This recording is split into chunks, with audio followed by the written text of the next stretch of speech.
설명할 수 없으면 아는 것이 아니다라는 말이 있습니다. 기독교의 핵심 진리 가르침은 십자가와 부활이 되겠습니다. 십자가에 대해서는 우리가 너무나 잘 알고 또 충분히 누군가에게 설명할 수 있는 그런 지식이 있습니다. 우리 주 예수 그리스도께서 우리의 모든 죄를 짊어지시고 십자가에 오르사 죽으시고 부활하심으로 우리에게 영원한 생명을 주었다는 그러한 메시지가 십자가입니다. 그런데 이 십자가에 대해서는 우리가 누군가에게도 쉽게 설명을 할 수 있습니다. 근데 문제는 부활입니다. 부활은 잘 믿어지지도 않고 또 설명하기도 힘들기 때문에 이 부활에 대한 부분만큼은 모두가 침묵을 할 때가 많습니다.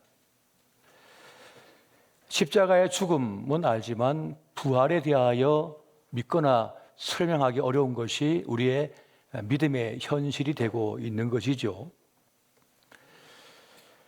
부활은 무엇입니까? 우리의 모든 억만 죄악을 짊어지시고 십자가에서 죽으신 예수님께서 사흘 만에 부활하심으로 부활의 첫 열매가 되셨다는 것입니다.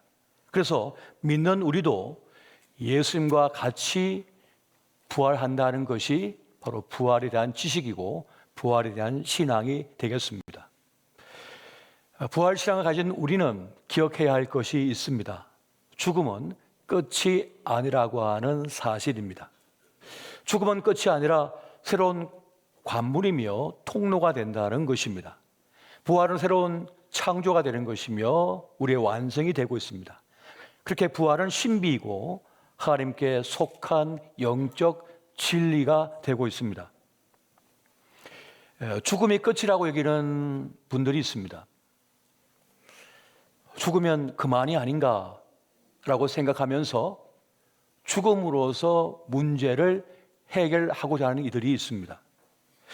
모든 문제의 해결책이 죽음이라고 믿는 것입니다.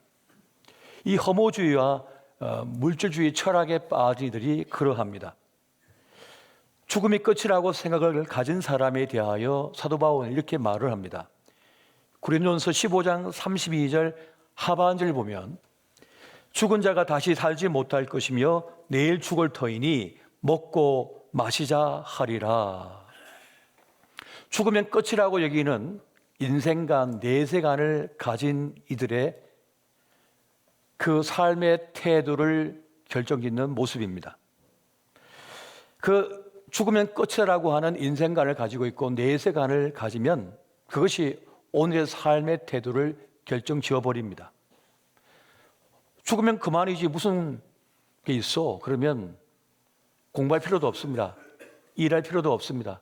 노력할 필요도 없고 도덕을 지킬 필요도 없고 어떤 선을 행할 이유도 없는 것입니다. 그렇게 삶의 의미와 가치를 잃어버리게 되는 것입니다. 그 생각이, 그 철학이 자기의 삶을 방임하고 다른 사람의 삶도 방임해 버립니다. 아무렇게나 사는 인생이 되고 마는 것입니다. 하지만 기독교 신앙은 다릅니다. 부활 신앙, 부활의 철학을 가지고 있기 때문에 그 사실을 믿기 때문에 함부로 살지 않습니다. 기독교 신앙은 철저하게 부활에 대한 믿음, 신앙에 기반을 두고 있습니다. 부활을 빼면 기독교의 믿음과 신앙은 무너져 버립니다. 부활은 관념이나 추상적인 신학 이론이 아닙니다. 그것은 가슴 떨리는 삶의 진실이 되고 있습니다. 윤리, 도덕, 사랑, 자비 이 모든 것도 부활이라고 하는 그 진리 안에서 힘을 얻게 되는 것입니다. 인도의 선교사 썬다싱이 있습니다. 그가 영국을 방문했습니다. 영국을 방문했을 때 한 질문을 받습니다. 당신은 오랜 세월 동안 힌두교 전통 신앙을 가지고 있었는데 도대체 기독교를 믿게 된 이유가 뭡니까? 예수를 믿게 된 계기가 뭡니까? 라고 물었을 때 그가 이렇게 대답합니다. 부활하신 예수님이 살아계시기 때문입니다. 이 대답, 그가 기독교 신앙을 가진 이유가 여기 있다고 말하고 있습니다. 오늘의 보람은 내일이 있고 미래가 있기 때문이라는 말이 있습니다. 희망찬 미래를, 내일을 기대하기 때문에 오늘의 고단함과 어려움을 견뎌낸다는 것입니다. 여러분, 부활의 사건은 자연현상이 아닙니다. 더 전력의 들판에 있는 꽃과 여러 풀들이 봄을 지나며 여름을 지나며 그렇게 푸른 물결을 이룹니다. 그러다가 늦가을이 되고 겨울이 되면 죽어버립니다. 또 봄이 되면 새싹이 돋으며 다시 생명의 생기가 가득해집니다. 자연현상입니다. 그러나 부활은 자연현상과 다른 것입니다. 불교에서 말하고 있는 환생이나 윤회도 아닙니다. 몽골 전통신앙에 보면 그들은 개를 강아지를 매우 소중히 다룹니다. 왜냐하면 이제 환생하기 전 마지막 단계가 강아지라고 보고 있는 거예요. 이제 이 아이가 이제 환생해서 내 가족이 될 수도 있고 내 친구가 될 수 있단 말이에요. 그래서 함부로 다루지 않는다고 그래요. 그러나 기독교의 신앙은, 부활은 이 환생이나 윤회도 아닙니다. 자유주의 신학자들이 말하고 있는 사회적 부활도 아닙니다. 사회의 부조리와 불완전함을 이겨내고 사회 질서가 잡히고 더 나아진 세상이 되었다라고 하는 사회적 부활을 주장하는 분들이 있습니다. 그러나 사회적 부활은 기독교에서 말하고 있는, 성경에서 말하고 있는 부활이 아닙니다. 이러한 것들과 우리는 예수님의 부활을 혼동해서는 안 되겠습니다. 여러분, 성경에서 말하고 있는 부활은 완전한 죽음에서 새 생명으로 태어나는 걸 말하는 겁니다. 재창조되는 것을 말하는 것입니다. 완전한 죽음에서 이루어지는 부활, 살아남, 그것이 바로 생명의 사건이 되고 있는 겁니다. 그러니까 예수님의 부활은 죽은 자를 살려내는 새 생명의 역사, 거듭남의 역사, 바로 그것은 부활의 역사가 되고 있는 겁니다. 부활은 관념이나 추상적인 신학 이론이 아닙니다. 그것은 놀라운 삶의 진실이 되고 있습니다. 부활의 주님이 우리에게 있고 또한 우리도 부활할 것이니 여러분, 생의 어려움을 당했더라도 너무 두려워하지 마시기 바랍니다. 그 부활의 역사가, 생명의 역사가 지금 우리에게 꿈틀대고 있는 것입니다. 내가 망쳤어도 하나님께서 살려내실 줄 믿으시기 바랍니다. 이 부활의 신앙을 가진 사람은 삶을, 생의 시간을 살아내면서 그렇게 두려워하지 않고 어려워하지 않습니다. 부활에 대한 확고한 믿음과 신앙을 가졌기 때문입니다. 여러분, 죽음을 두려워하는 분들이 많습니다. 모든 살아있는 것은 죽기 때문입니다. 누구도 예외가 될 수가 없습니다. 그래서 모든 생명은 살고 싶어 합니다. 죽음을 두려워할수록 죽음의 힘은 더 크게 보이기 마련입니다. 여러분, 죽음을 두려워한다는 것은 뭘 말하는 것일까요? 그것은 삶의 가치를 인정한다는 것을 말하는 것입니다. 병듦을 두려워한다는 것은 무엇을 말하는 것입니까? 병듦을 두려워한다는 것은 생명의 가치를 소중히 여긴다는 것을 말하는 것입니다. 그렇기 때문에 부활신앙은 우리에게 매우 중요한 것을 말해주고 있습니다. 여러분, 부활의 신앙을 가진 사람들은 이 땅에 사는 동안에도 영원한 생명에 속해 있기 때문에 그게 속한 사람답게 삶을 살아가게 됩니다.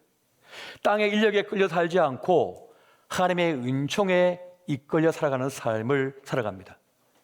부활하신 예수님의 생명 안에 있는 사람은 죽어도 죽지 않음을 알기 때문에 주님과 동행하는 삶을 기뻐하며 힘있게 살아갈 수 있게 되어지는 것입니다.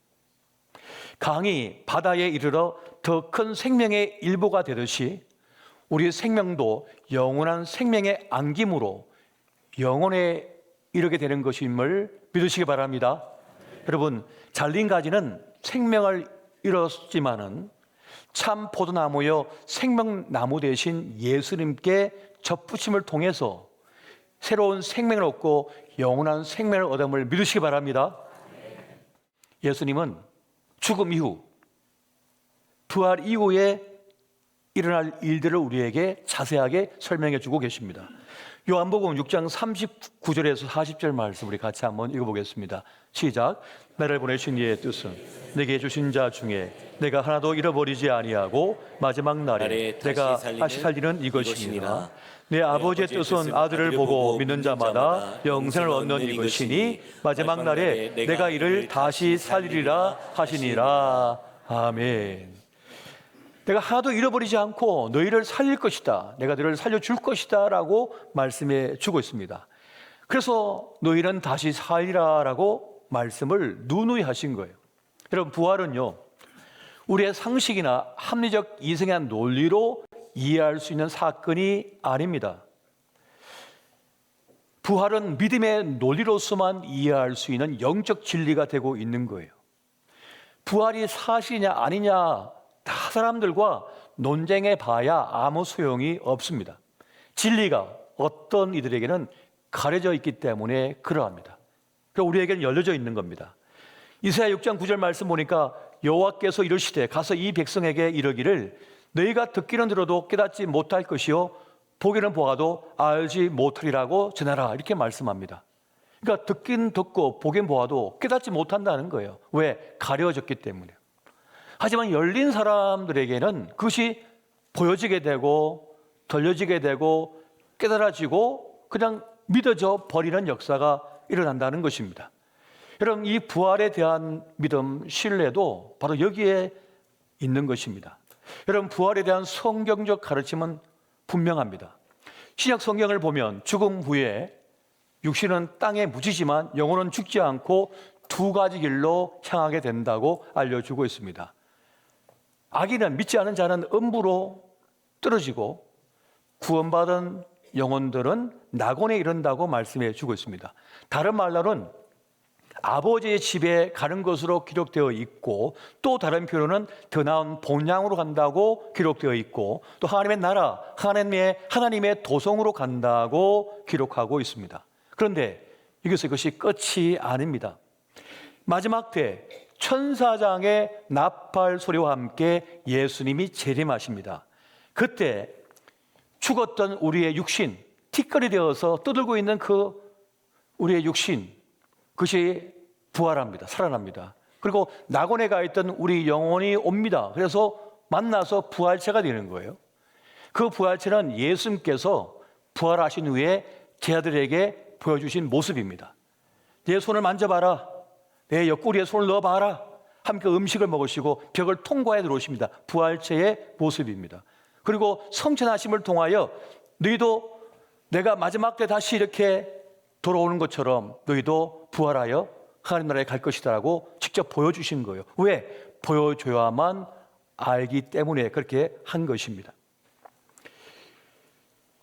고린도전서 15장 51절에서 54절 말씀 우리 같이 한번 보겠습니다. 자, 시작. 보라, 내가 너희에게 비밀을 말하노니 우리가 다 잠잘 것이 아니요 마지막 나팔의 순식간에 후련히 다 변화되리니 나팔 소리가 나매 죽은 자들이 썩지 아니할 것으로 다시 살아나고 우리도 변화되리라. 이 썩을 것이 반드시 썩지 아니할 것을 입겠고 이 죽을 것이 죽지 아니함을 입으리로다. 이 썩을 것이 썩지 아니함을 입고 이 죽을 것이 죽지 아니함을 입을 때에는 사망을 섬기고 이기리라고 기록된 말씀이 이루어지리라. 아멘. 이건 하나님의 지식입니다. 하늘의 지식입니다. 영적 진리의 지식입니다. 세상의 말이 아닙니다. 사람들의 말이 아닙니다. 예수님의 말씀이에요. 하나님께서 우리에게 알려주시는 메시지인 것입니다. 그렇게 죽었던 자들이 일어나게 된다는 것이에요. 그래서 우리 보고 주님은 소망 없는 자, 믿음 없는 자처럼 너무 슬퍼하지 마라. 죽음 앞에서 너무 두려워하지 말라고 말씀합니다. 데살로니가전서 4장 13절, 14절 말씀 보겠습니다. 시작. 형제들아, 저런 자들에 관하여는 너희가 알지 못함을 우리가 원하지 아니하노니 이는 소망 없는 다른 이와 같이 슬퍼하지 않게 하려 함이라. 우리가 예수께서 죽으셨다가 다시 살아나심을 믿을진데 이와 같이 예수 안에서 자는 자들도 하나님이 그와 함께 데리고 오시리라. 아멘. 이 땅의 삶이 전부라고 여기는 이들은 슬퍼하고 애통하고 절망할 수밖에 없습니다만, 구원받은 하나님의 사람들, 영원한 생명을 가진 사람들, 하나님 나라에 속한 사람들, 부활의 사람들은 그렇게 슬퍼하지 않습니다. 다시 만날 것을 알기 때문인 것이죠. 여러분, 죽어도 우리가 다시 살아나며 다시 만날 것을 믿으시기 바랍니다. 여러분, 구원받은 사람들은 새하늘과 새 땅, 새 예루살렘에 살게 될 것이라고 말씀합니다. 하지만 예수를 거부한 이들, 악인들은 최후의 심판을 거쳐서 불못에 던져질 것을 기록하고 있습니다. 여러분, 요한복음 5장 28절 29절 말씀 읽겠습니다. 자, 같이 봅니다. 시작. 이를 놀랍게 여기지 말라. 무덤 속에 있는 자가 다 그의 음성을 들을 때가 오나니 선한 일을 행한 자는 생명의 부활로, 악한 일을 행한 자는 심판의 부활로 나오리라. 아멘. 아무리 도망쳐봐야 다시 붙잡혀 온다는 겁니다. 죽음으로써 도망쳤지만 다시 살려버리시는 거예요. 그리고 최후의 심판을 가하신다고 말씀하는 겁니다. 요한계시록 20장 13절에서 15절 말씀도 보겠습니다. 시작. 바다가 그 가운데서 죽은 자들을 내주고 또 사망과 음부도 그 가운데서 죽은 자들을 내주매 각 사람이 자기 행위대로 심판을 받고 사망과 음부도 불못에 던져지니 이것은 둘째 사망 곧 불못이라. 누구든지 생명책에 기록되지 못한 자는 불못에 던져지더라. 아멘. 우리 모든 지식을 다 갖고 있습니다. 얼마나 똑똑해졌는지 모릅니다. 나무가 어떻게 자라는지도 다 압니다. 어떻게 생명이 잉태되고 자라는지도 다 압니다. 어떻게 생명을 더 연장시키는 것도 압니다. 많은 죽었던 자가 살아나며 영원한 생명을 얻는 것, 하나님 나라에 대한 지식은 없습니다. 이것은 우리의 지식이 아니기 때문입니다. 우리가 연구해서 만들어낸 것이 아니기 때문에 그렇습니다. 이 지식, 죽음 이후의 부활과 영원한 생명이라고 하는 이 지식은 오직 하나님께서만이 갖고 계셨고 이것을 알려주셨으며 그 길로 인도하고 계심을 여러분 믿으시기 바랍니다. 이것에 대하여 믿어지는 자, 또 믿고 싶은 자, 자기의 영혼을 의탁하는 자에게 하나님의 구원이 있음을 믿으시기 바랍니다. 십자가상의 한편 강도는 뭐 한 거 없습니다. 어떤 공로가 없습니다. 그런 마지막 순간에 자기가 딱 보니까 이 같이 십자가에 달렸지만 이분은 십자가에 달릴 뿐이 아니에요. 이분은 놀라운 분이에요. 이분 하나님의 아들이 맞아요. 그래서 그는 자기의 영혼을 의탁합니다. 선생님, 당신의 나라가 임하실 때 나를 기억하여 주옵소서. 그 순간 주님께서 말씀합니다. 너 이름이 뭐야? 무슨 일이 했어? 안 따지십니다. 공부는 얼마나 했어? 안 따지십니다. 그냥 너도 나와 함께 낙원에 있으리라 하시며 천국으로 영원한 생명을 주셔서 끌어가 버리십니다. 어떠한 것도 문제가 되지 않습니다. 하나님의 구원 앞에서는. 여러분, 그러므로 살든지 죽든지 주님께 여러분의 영혼과 인생을 의탁하시기 바랍니다. 맡기는 자에게 부활의 능력을 맛보게 될 것입니다. 살려내신 하나님의 기적을 맛보게 될 것입니다. 여러분, 우리가 시간이 흐르면 혼자가 됩니다. 혼자 누워 있으면 주님밖에 소망이 없다는 사실을 깨닫게 됩니다. 주님이 아니시면 나를 구원할 자가 없다는 걸 깨달아요. 자식도 아니에요. 돈도 아니에요. 내 지식도 아니라는 사실을 깨닫습니다. 스스로 자기 몸도 못 일으키는데, 이 컵 한 잔도 못 올리는데, 세월이 흐르면 때가 되었다는 겁니다. 나에게 오라. 나에게 오라. 내가 너를 책임질게. 이것을 깨닫도록 하기 위하여 하나님께서는 우리의 육신이 점점 약해지게 만드신 겁니다. 그렇다면 부활을 믿는 사람, 영원한 생명을 믿는 사람, 하나님 나라를 믿는 사람은 어떻게 살아가야 될까요? 여러분, 로마서 8장 12절부터 14절 말씀 보겠습니다. 자, 시작. 그러므로 형제들아, 우리가 빚진 자로 돼 육신에게 져서 육신대로 살 것이 아니니라. 너희가 육신대로 살면 반드시 죽을 것이로되 영으로서 몸의 행실을 죽이면 살리니 무릇 하나님의 영으로 인도함을 받는 사람은 곧 하나님의 아들이라. 아멘. 여러분, 부활을 알고 영생을 알고 예수 그리스도가 구원자임을 아는 사람은 영으로서 몸의 행실을 죽이고 육체의 소욕을 이기고 하나님의 거룩한 것을 쫓는 삶을 삽니다. 세상 박자에 살던 내 인생을 이제는 주님의 리듬에 맞춰서 살아갑니다. 사순절이면 사순절에 맞춰 삽니다. 고난주간이면 고난주간에 맞춰 내 삶을 삽니다. 성금요일이면 성금요일에 맞춰서 나를 살아버립니다. 하나님의 거룩한 절기의 날을 맞춰서 하나님의 리듬에 맞춰 살아가는 겁니다. 봄에는 봄에 맞게 살고, 여름에는 여름에 맞게 살고, 가을엔 가을에 맞게 삽니다.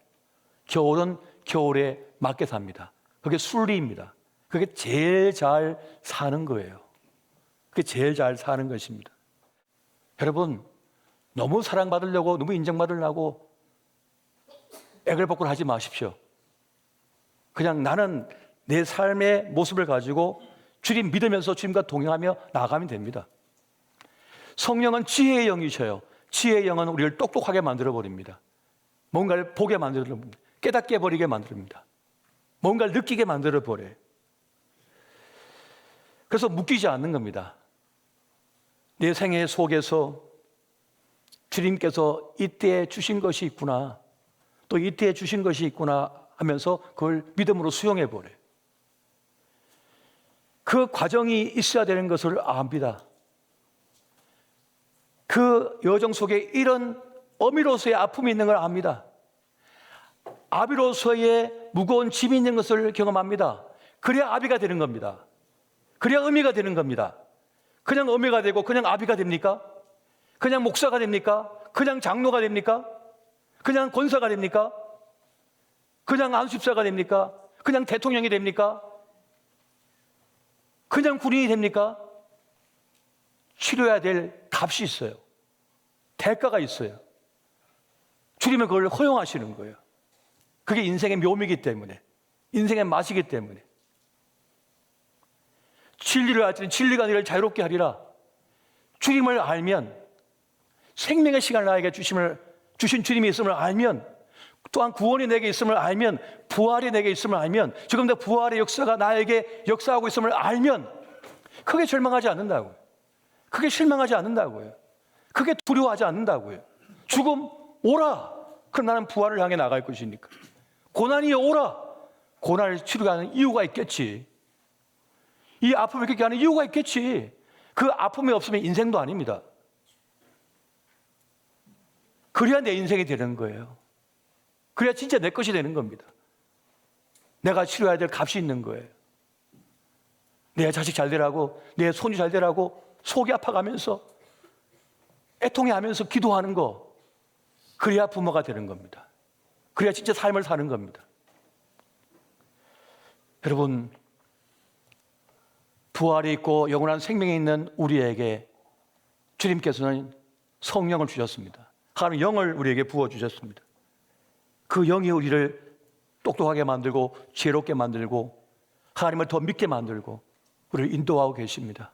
그러므로 여러분, 육신의 소욕을 따라 살지 마시고 영의 인도함을 따라 살아내시기를 예수 이름으로 축원드립니다. 흔들림 없이 믿음을 붙잡고 부활의 소망을 가지고 나를 살리신 주님만 바라보면서 나아가는 저와 여러분 되시기를 예수 이름으로 축원드립니다.